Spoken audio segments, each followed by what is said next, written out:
안녕하세요. 결혼한 지 2년 되었고 맞벌이 하면서 이제 돌진한 아들 키우는 사람입니다. 아이 태어나자마자는 제가 회사에 출산 휴가를 내서 3개월 집에서 쉬면서 산후조리 및 육아를 했고, 이후에 저는 복직하면서 남편이 회사에 휴가를 내서 아이를 돌보기로 했습니다. 그 이후에는 제가 재택근무로 전환을 해서 육아와 일을 동시에 병행하려던 계획을 가지고 있었네요. 아이 태어나자마자 재택근무를 전환해도 문제가 없는 부분이었지만 제가 일 욕심이 있어서 결정하는데 조금 시간이 걸렸습니다. 여태껏 힘들게 쌓아온 경력인데 포기하기가 여간 아쉬운 게 아니었거든요. 재택근무를 하게 되면 경력은 끊기지 않겠지만 회사 생활하는데 그만큼 중요한 게 인간관계 아니겠습니까? 특히나 업계가 좁고 그래서 인맥이 많이 중요한 자리인데 재택근무를 하게 되면 돈이야 더 벌겠고 여러모로 장점이 있지만 더 이상 이 업계에서 위로 치고 올라가는 걸 포기하는 거나 마찬가지인 결정이었어요. 그래서 처음에는 일 욕심에 경력을 포기 못하고 있었는데 언젠가부터 남편이 아이를 보고 있긴 하지만 집에 있을 우리 아이 생각하면 일도 손에 잘 잡히지 않더군요. 아이와 함께하는 시간이 더 중요하다는 걸 깨닫게 되어서 남편이 복직 후에는 제가 재택근무를 전환하기로 그렇게 결정했던 겁니다. 남편의 경우는 저랑 달랐어요. 회사 내에서도 대체할 수 없는 인력인데다가 능력도 인정받는 사람이라 1년 내내 육아휴직을 써도 눈치 볼 거 하나도 없는 상황이었습니다. 그 덕에 제가 짧게만 휴가를 쓰고 다시 복직을 할 수 있었던 거고요. 회사에서 인정받지, 능력도 좋고 돈도 잘 벌지. 사람 성격까지 좋은데 결혼 전에는 그걸 포함한 모든 좋은 점밖에 보이지 않았거든요. 그런데 결혼하고 보니 하나둘씩 안 좋은 점을 찾게 되었는데 그 중에서도 가장 치명적인 단점을 보지 못하고 있었어요. 장점이라고 생각했던 사람 좋은 성격이 최고의 문제였지요. 저한테도 잘 아는 사람이니 좋지만 자기 손해 같은 거 생각 안 하고 퍼주려는 성격은 제가 조금 자제를 시켜야 할 필요가 있다고 생각했습니다.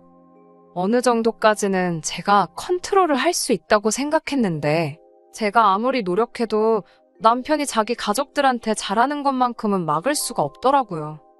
그런데 가족들한테 조금 잘하는 게 아니었어요. 남편이 월급이 괜찮긴 하지만 월급쟁이들 중에서도 잘 버는 편에 속하는 거지. 무슨 어디 대기업 사장은 연봉이 10억이네 하는 그런 대우를 받는 건 아니었으니까요. 그런데 식가족들이 무슨 날만 되면 이날은 뭐다, 저날은 뭐다 해서 남편한테 연락해서 돈을 뜯어가더라고요. 제가 옆에 있건 말건 간에 신우가 자기 생일이니까 친구들하고 좋은 데 가서 술 한잔 하게 돈을 달라고 묻는 걸 보고는 어이가 없었습니다. 더 어이가 없던 건 그 말을 듣고 저를 옆에 두고도 지갑을 열어서 5만 원짜리 6장을 꺼내 신우한테 주는 남편을 봤을 때예요. 그 자리에서 제가 뭐라고 할 수는 없었고 그날 집에 와서 남편한테 그게 뭐였냐고 따졌지요. 오빠가 동생 챙겨주는 게 뭐 잘못된 거냐 하면서 오히려 저를 이해할 수 없다는 듯이 나오더군요. 매달 생활비를 내주는 것도 아니고 1년에 한두 번 기분 좀 내는 건데 그게 그렇게 문제냐고 따지는데 제 눈에는 충분히 문제가 있어 보였습니다. 시부모님이라면 모를까, 신우가 이제 막 대학교 들어간 신입생도 아니고 당시 나이가 내일 모레면 30인 나이였는데 오빠한테 용돈 받으려는 생각을 한 신우도 문제지만 달라고 했다고 그 돈을 또 주는 남편한테도 문제가 있다고 생각했습니다. 물론 자기가 일해서 번 돈, 자기가 내키는데 쓰겠다는 거니 제가 무조건 안 된다고 할 수는 없기에 생활비랑 아이 미래를 위해 따로 모으고 있는 적금만 잘 주면 되겠거니 하고 조용히 넘겼습니다. 생일이라고 30만 원을 일말에 고민도 없이 꺼내줄 때 알아봤어야 했어요. 그때 지갑에 현금이 더 있었다면 더 줬을 수도 있겠다는 걸요. 생일에 기분 내라고 30만 원을 척척 꺼내주는 것보다 더 큰 일이 얼마 지나지 않아 일어나고 말았거든요. 지난 설이 지나고 나서 제 출산일이 임박해서 회사에는 계획한 대로 휴직 신청을 하게 되었습니다. 예정일에서 얼마 차이 나지 않게 아이가 태어나게 되었고 조리원에서 2주 보내고 집으로 돌아왔어요. 한참 집에서 쉬고 있는데 남편이 퇴근 후에 집에 들어오더니 난데없이 올해 보너스가 나왔으니 그걸 전부 신우에게 주겠다는 소리를 하더라고요. 이게 말인가 방구인가 싶어 웃음조차 나오지 않았어요. 농담한다고 생각했는데 하나도 재미없다고 그런 농담 하지 말라고 했더니 남편이 진짜 줄 거라고 하는 겁니다. 생일에 30만 원을 줬는데 생일보다 얼마나 더 중요한 일이 있길래 성과급으로 받은 2천만 원을 신우한테 다 주려고 하느냐 했지요. 그랬더니 남편이 인상을 팍 쓰다가 뭔가 떠올랐는지 저는 몰랐겠다 하면서 신우의 근황을 전해왔네요. 출산에 조리원에 들어가 있는 동안 소식 못 들었을 거라면서 신우가 결혼하게 되었다는 소식을 전해왔거든요. 결혼이면 축하할 일일 텐데 저는 남편이 저 놀려먹는 건 줄 알고 어안이 벙벙했어요. 말씀드렸다시피 신우가 올해 30이에요. 신우가 연애한다는 소식은 금시초문이었고 제가 아무리 출산에 조리원까지 해서 자리에 없었다지만 그거 길어봐야 2주하고도 며칠밖에 안 되는 짧은 시간이었거든요. 제 출산 예정일 한 달 전쯤 설 연휴 때였어요. 그때 시댁에서 온 가족이 모였기 때문에 신우를 마지막으로 봤던 게 그때였거든요. 심지어 신우가 시부모님이 너는 결혼 언제 하냐는 이야기에 말도 말라고 하면서 자기도 이제 30이다. 더 늙어서 경쟁력 없어지기 전에 시집 갈 거라고 하면서 올해 내로 갈 거라 하더군요. 시부모님이 결혼할 남자는 있는 거니? 하고 묻는 질문에 남자가 어딨냐고 하면서 어디서 괜찮은 놈 있으면 곧바로 물어야지. 뭐 이런 소리를 하고 있었어요. 그러는 와중에 신우가 저한테 새언니네 회사에 돈 잘 벌고 아직 결혼 안 한 착한 남자 없냐고. 그런 사람 믿으면 자기 좀 소개시켜달라 하더군요. 착한 남자가 아니라 호구노로 탈 남자를 찾는 거였겠지요. 제가 무슨 욕을 먹으려고 신우를 소개시켜주겠어요. 있어도 없다고 하겠지만 신우랑 결혼하려 드는 사람은 없겠다 생각해서 그때 그냥 쓴웃음만 지으면서 대강대강 넘겨버렸었습니다. 그러니까 신우가 이제 시집은 가야겠다고 말한 지 고작 한 달 조금 지나서 그때 만나던 남자친구도 없던 신우가 난데없이 결혼 소식을 전해왔으니 저는 어안이 벙벙해 있었지요. 어이가 없어서 잠깐 생각에 잠긴 틈에 말을 잇지 못했는데 남편이 자기가 매제될 사람을 벌써 따로 만나봤다고 하면서 사람이 아주 진국이라고 직장도 좋고 앞날도 창창한 사람이라고 칭찬을 하는 겁니다. 목 끝까지 그런 사람이 왜 신우랑 결혼한대? 하고 물으려다가 참았네요. 그런데 아니나 다를까 남편이 속도 위반 때문에 두 사람이 결혼하게 되었다는 사실을 알려주더군요. 남편이 애써 저렇게 신우 남편 될 사람 자랑을 하는 이유도 뻔했습니다. 우리 신우가 진짜 별 볼 일 없는 사람이라서 저러는 거지요. 아마 친오빠인 지 자신도 그 사실을 잘 알고 있지만 자기가 그렇게 끔찍하게 아끼고 사랑하는 가족인데 신우가 별 볼 일 없는 거 인정할 수는 없고 어떻게든 제 앞에서 포장을 하려는 생각인 거지요. 속도 위반이 나쁘다는 건 아닙니다. 사랑해서 속도 위반할 수도 있지요. 심지어 제 친척 언니도 저랑 정말 친한 친구 중 한 명도 속도 위반으로 결혼한 사람들이 있고요. 그런데 신우 같은 경우는 조금 이야기가 다르지요. 몇 번이나 만났고 얼마나 깊게 알았는지는 제가 알 바는 아니지만 당장 한 달 전에만 해도 만날 남자가 없다고 저한테 소개 좀 시켜달라 노래 부르던 신우였는데 결혼 상대를 만나도 얼마나 만났을지는 안 봐도 뻔하더군요. 안 그래도 설연이 만나기 전에 마지막으로 신우를 만난 게 그 전에 연말이었는데 크리스마스 파티로 클럽에 간대니 어쩐대니 하면서 또 오빠한테 용돈 타러 집까지 찾아오고 전화하고 그랬었거든요. 분명히 연말 분위기에 휩쓸려서 쉽게 만난 사람 중 하나겠거니 싶었습니다. 아무튼 지금 신우에 대한 게 중요한 게 아니고 결혼을 하던지 말던지 남자가 훌륭한 위인인지 밥버러지 같은 자식인지는 제 알 바도 아니었어요. 남편이 자기 성과금으로 나온 2천을 신우 결혼하는데 홀랑 줘버리겠다고 나오는 게 제일 중요한 일이었지요. 이미 언급을 하긴 했지만 저희가 맞벌이 부부이고 남편이랑 재벌이가 차이가 조금 커서 결혼 후 자금은 따로 관리를 하고 있어요. 결혼은 반반 결혼했기에 생활비나 아이 커가면서 들어갈 비용들부터 더 미래를 위해 모으는 적금을 제외하고 각자 남는 돈은 알아서 관리를 하고 있었지요. 제가 반대를 하고 나오니 남편이 그 점을 파고들고 우기더라고요. 내 연봉 알고 결혼하지 않았냐? 성과급은 말 그대로 보너스의 개념이지. 그건 내 월급이 아니다 하는 거예요. 그렇다고 자기가 생활비를 밀린 적이 있냐? 적금에 붓고 있는 돈을 밀린 적이 있느냐 하면서 말입니다. 제가 불편한 기색을 숨기지 않고 있는데도 남편은 자기가 신우한테 그 큰 돈을 다 줘도 제가 기분 나빠하거나 반대를 할 이유가 없다는 정당성을 주장을 하고 있었지요. 하지만 좀처럼 제가 설득이 될 것 같지 않으니 남편도 지 동생이 하찮은 인생인 걸 인정하면서 사정사정을 하더라고요. 신우가 솔직히 배우자로 삼기에 좋은 사람이 아닌 건 저도 알고 있지 않느냐고요.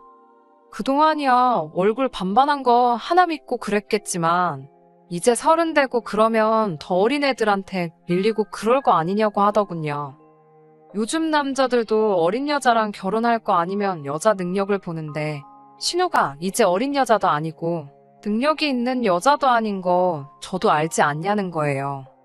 그런데 상황이 이렇게 되었는데 보낼 수 있을 때 보내는 게 맞지 않느냐고 하는 겁니다. 그런데 신우가 뭐 하나 내세울 게 있는 게 뭐가 있냐고요. 그 집에서 오히려 앞길창창한 아들 빼앗긴 기분 들어서 얼마나 무시당하고 우습게 보일 거 아니겠냐고. 그럴 거면 돈이라도 두둑하게 들려서 보내자는 겁니다.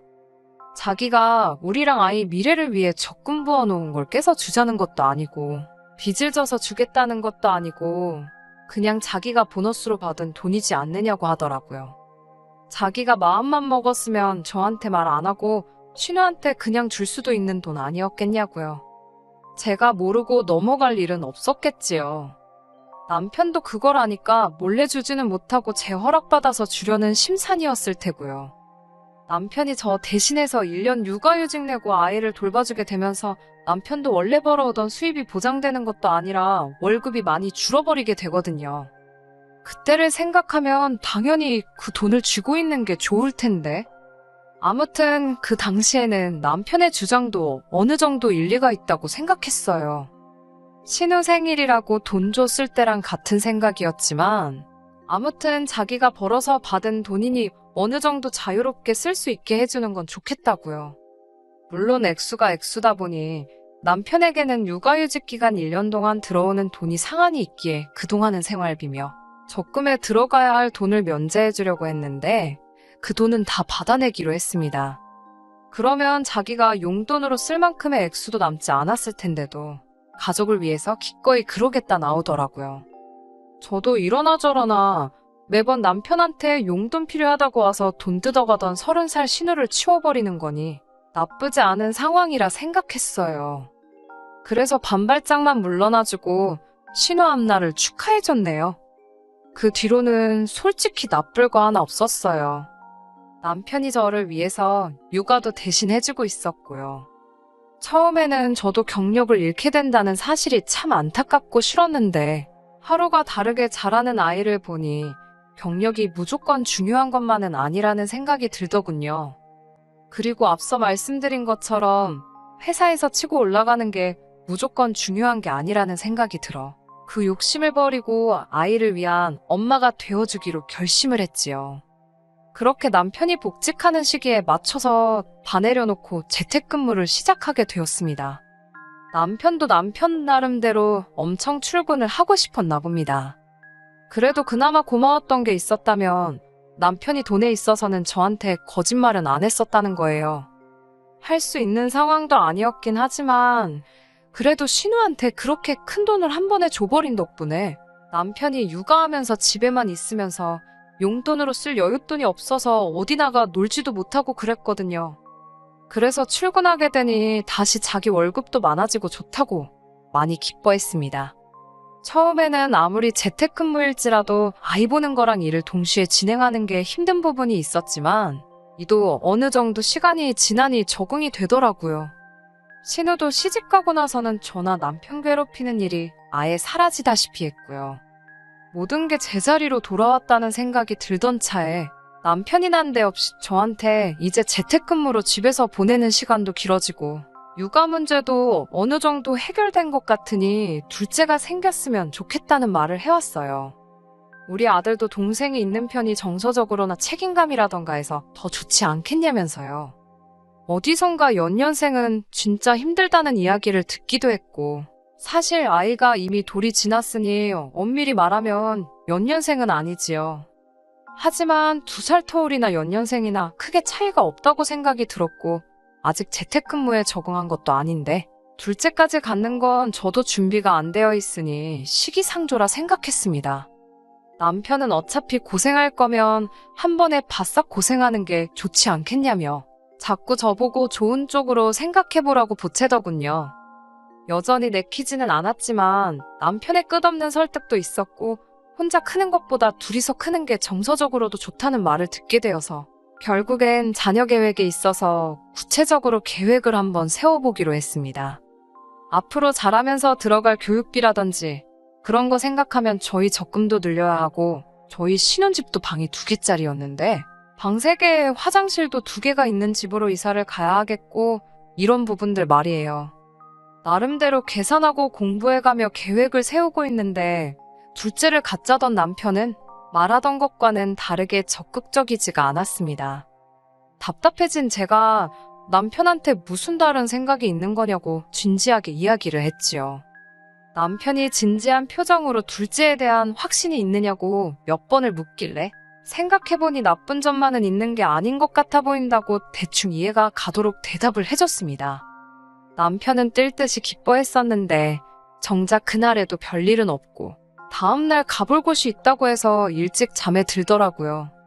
뭐 저런 싱거운 사람이 다 있나 싶었는데 그게 아니었네요. 아직도 그때를 생각하니 열불이 납니다. 볼 일이 있다 해서 아침 대바람부터 식사도 안 하고 나간 남편이 해가 지기 전에 집에 들어오더라고요. 빈손으로 온 게 아니라 어디서 외내를 데리고 와서는 말입니다. 자세히 보니까 얼마 전에 태어난 신혼의 아이였어요. 그때까지도 솔직히 저는 볼 일이 있다던 사람이 신혼의 애는 왜 데리고 왔지? 하는 생각이었지 남편이 말하던 그게 이거라고는 생각도 못하고 있었습니다. 남편이 싱글벙글 입이 귀에 걸려서는 얘가 오늘부터 우리 둘째라고 하는 겁니다. 무슨 재미없는 농담을 그렇게 하나 싶었는데 남편이 진심처럼 보이더군요. 농담하는 거 아니라고 신혼의 아이를 자기 호적에 올려서 우리 아이로 키우겠다고 하는 겁니다. 그때부터는 머리가 새하얗게 되어 있어서 부분 기억이 안 나는 것도 있어요. 제가 남편한테 제정신이냐고 미친 소리 하지 말라고 소리를 고래고래 질렀습니다. 그런데 남편이 뻔뻔하게 둘째를 갖자고 결정한 건 저 자신 아니냐고 하면서 벌써 이렇게 하기로 다 정해졌는데 이제 와서 말을 바꾸냐는 겁니다. 둘째를 갖자던 게 신혼의 아이를 데려와서 키우자는 소리일 거라고 세상 어느 누가 그걸 그렇게 받아들이겠어요? 진짜 제발 미친 소리 좀 하지 말라고 사정을 했네요. 이게 농담이면 지금도 충분히 저한테 한 방 먹였다고 제발 농담이라고 좀 해달라고 나중엔 제가 부탁까지 했어요. 남편은 농담도 아니고 진심으로 이 아이를 우리 자식처럼 잘 키워볼 생각이라고 하더군요. 제가 일욕심을 버리고 재택근무를 한 것도 모성애가 생겨서 그런 거 아니겠냐는 소리를 하면서요.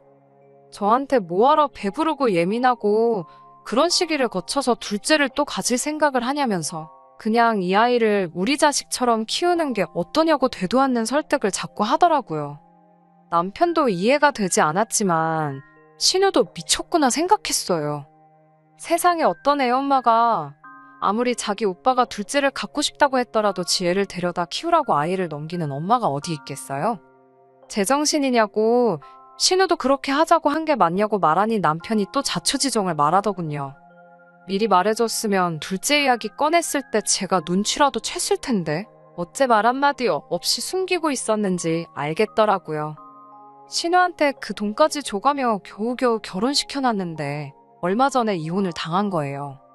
그 집에서도 신우가 크게 탐탁치는 않았겠지만 그래도 어떻게 할 수는 없었으니 잘해주려고 노력을 했던가 봐요.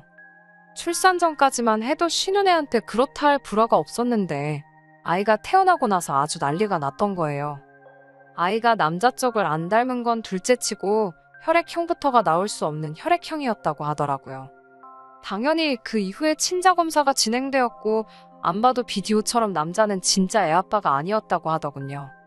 그래서 신우는 내쫓기듯 그 집에서 시댁으로 돌아가게 되었고 애아빠는 신우가 그 당시 연말 축제 분위기에 하도 수많은 남자들을 만나서 누군지 짐작도 안 가는 상황이라고 하는 겁니다. 그쪽 집에서도 신우를 100% 믿었던 건 아닌지 혼인신고도 안 했었고 뭐 그랬다 하더라고요. 덕에 신우는 애만 없으면 새 출발을 할 수 있는 거나 마찬가지인 상황이라고 하는데 우리가 어차피 돌진한 아이를 키우고 있잖아요. 거기에 제가 재택근무하면서 집에서 육아를 하기로 했으니 그 애를 우리가 데려다 키우면 되겠다고 혼자 결정을 내렸다는 거죠. 저한테는 둘째가 있으면 좋겠다고 한 게 진짜 둘째를 낳아서 기르자는 게 아니라 신우애를 데려올 테니 키우자는 소리였고 가장 중요한 부분을 빼먹고 돌려서 말했던 겁니다. 이 결정이 쉽지는 않겠지만 신우 앞길을 위해서 우리가 도와주자고 하는데 웃음도 나오지가 않더군요. 그제서야 제가 실수했다는 사실을 깨달은 거예요. 그동안 남편이 부리는 억지에 한두 번 못 이기는 척 져주다 보니 남편은 그게 언젠가부터인가 당연하다고 받아들였던 것 같습니다. 30살 신우한테 용돈 주는 것부터 해서 자기 몇 달치 월급에 준하는 성과급도 신우를 위해서라면 쾌척할 수 있다는 것까지 제가 처음엔 안 된다고 먼저 말을 했지만 나중에는 어느 정도 남편 뜻대로 할 수 있게 해준 일들 말이에요. 남편은 자기가 결정하면 제가 어떻게든 따라와 줄 거라는 생각을 했던 게 아닐까 싶습니다. 결국 그 사소한 것들이 쌓이고 쌓여서 이젠 신우가 낳아온 애 아빠가 누군지도 모르는 자식을 호적에 올려서 내 자식처럼 키우자는 일까지 오게 되었네요. 말해서 들어먹으면 참 고맙겠지만 남편은 뜻을 굽힐 생각이 없어 보였어요. 오히려 매번 그랬던 것처럼 자기 고집을 부리고 있으니 제가 제 결정을 내리는데 어려움이 없었습니다. 언제나처럼 제가 한숨 푹 내쉬면서 그렇게 신우 앞길을 위해 신우 아이를 자기 호적에 올려서 자기 자식처럼 키워주고 싶은 거냐고 물었죠. 남편은 평소처럼 제가 또 져주고 넘어가는 줄 알았는지 그렇다고 고개를 끄덕이면서 저한테 고맙다고 하더군요. 고마워할 필요 없다고 당신이 원하는 당신 삶인데 하고 싶은 대로 하게 해줘야 하지 않겠느냐고 했지요. 남편이 감동한 눈으로 저를 한번 안아주러 오길래 가까이 오지 말라고 소리쳤습니다. 소원대로 그 애는 네가 네 호적에 올려서 키우라고요. 나는 이 결혼 생활은 더 못하겠으니 친정으로 가 있겠다고 했습니다. 이혼 서류는 준비되는 대로 보내주겠다고 말하고 2번 다시 연락하지 말라고 했어요. 그리고 저는 짐 싸서 친정으로 향했습니다. 이혼 서류 준비되고 집에서 두고 나온 게 있어서 저희 집에 다녀와야 했는데 집에 가보니 남편만 혼자 있고 애는 없더라고요.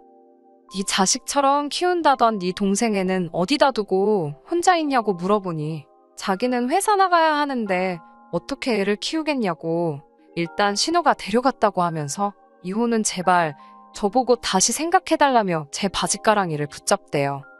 이제 와서 빈다고 해서 내 마음은 바뀌는 게 아니라고 앞으로 평생에 걸쳐서 남편이 신우 뒷바라지도 모자라 똥 싼 것까지 다 치워주겠다는데 세상 어떤 아내가 그걸 그렇게 하라 두겠냐고 머리가 있으면 모기에 달고 다니지만 말고 생각 좀 하라고 했네요. 지가 지 돈 벌어다가 신우 뒷바라지 해주는 것까지는 어떻게 참는다고 해도 결국 제가 없었으면 신우애는 키워주기는커녕 돌봐줄 생각도 못했을 거면서 감히 저런 생각을 했다는 것 자체가 어이가 없습니다. 남편은 반성하는 척 앞으로 이런 일을 없을 거다 하면서 저한테 빌어왔지만 저는 마음에 캐지지 않고 이혼을 결정했습니다. 콩으로 매주를 쓴다고 해도 그 말이 남편 입에서 나왔다면 이제 믿지 않을 거예요. 말 한마디 한마디가 더 이상 신뢰가 가질 않는데 그런 사람하고 계속 해나갈 미래가 뭐가 중요하나 싶었네요. 차라리 깔끔하게 이혼을 하는 게 저나 제 아이한테도 더 낫다고 생각했어요. 누가 알아요? 신우가 낳아올 애가 저의 하나일지 앞으로 제가 신우가 배불러 낳아온 몇십 명의 아이들 엄마가 되어야 할지 말입니다. 사회에서 소위들 말하는 애 딸린 이혼녀가 돼버리고 말았지만 이 결정에 후회는 없어요. 애아빠가 누군지도 모르는 신우애를 내 자식으로 키우는 삶보단 이 편이 훨씬 나은 것 같습니다. 회사에서 더 이상의 승진은 힘들겠지만 그 결정은 후회하지 않아요. 재택으로 일하면서 아이 잘 키워나갈 거고 아빠 없이 잘하긴 하겠지만 그 이상의 사랑을 주고 훌륭하게 키우도록 하겠습니다. 끝까지 들어주셔서 감사합니다. 오늘의 사연은 여기까지입니다. 구독과 좋아요, 알람 설정 부탁드리고 더 좋은 사연으로 다시 찾아뵙겠습니다. 감사합니다.